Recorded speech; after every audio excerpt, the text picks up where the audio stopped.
Hello friends, I had last time told you how to create assignments on Google Classroom using an Android phone. Today I'll be discussing how to check those assignments and return them.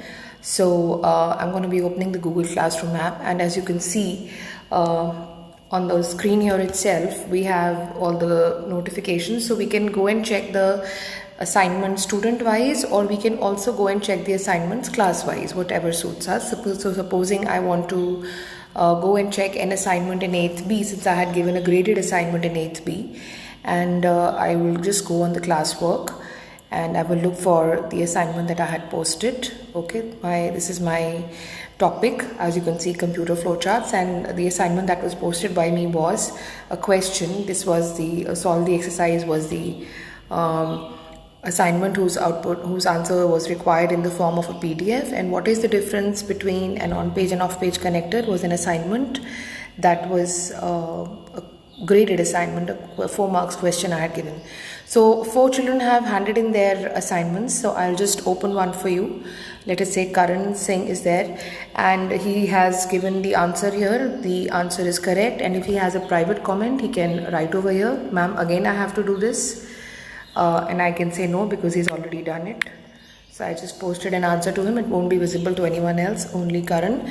And out of 4, since it's a perfectly correct answer, so I can just click on 4 and that would be done. So I have given him 4 marks and I return, and he will be notified when he sees the assignments that he's got 4 marks in this assignment.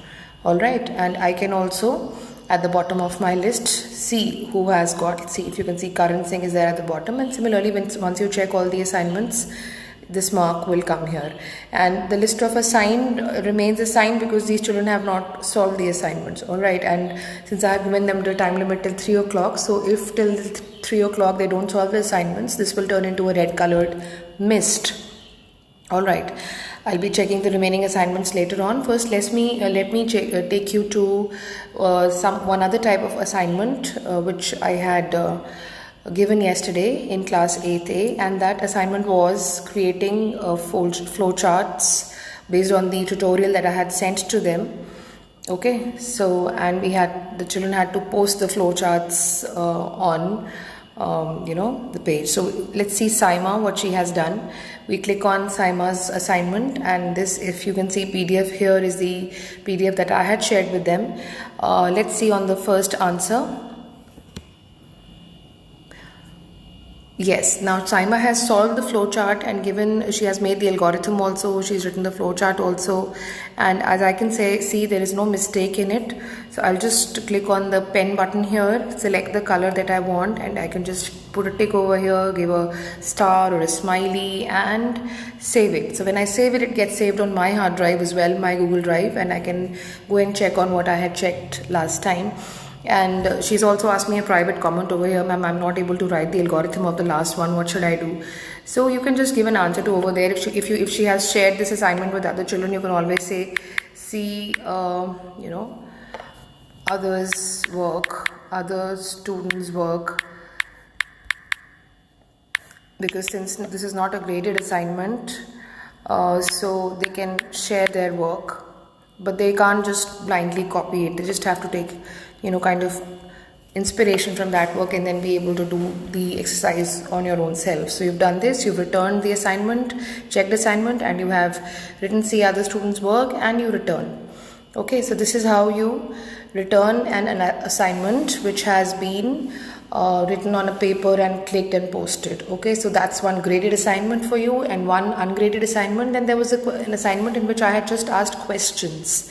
Okay, I think the question was, let's see, let's go to classwork again, and yes, what is the difference between this? We had already done, this was a graded one. I had also asked a question to some of the students in class 7th C. Let's see, yeah, here it is. The question was, what is the difference between octal and hexadecimal number system, based on the explanation that I had given.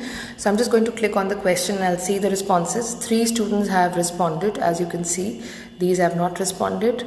So we can just select on the response Okay, now the child has written the answer here itself, and since it's a private comment, so the student will only be seeing my comment on his answer. If it's wrong, I would be writing it's wrong or whatever I want to suggest. Otherwise, I can always say it's correct or it's good, or if I want to make any suggestions, I can do that also. Alright, and I post. And when I click on the return button, since it just simply returns and notifies the student that your assignment is being checked by the teacher. So that is how you check and return the assignments, and you can schedule them, and once you schedule them, you can ensure whether the students are finishing their assignments as per the given schedule or not. Alright, so that's all from me in this video. I hope you have learned how to check and return the assignments, and soon I'll be sharing some more important Google Classroom tips with you. Don't forget to like and subscribe. Thank you, and Jai Jagat.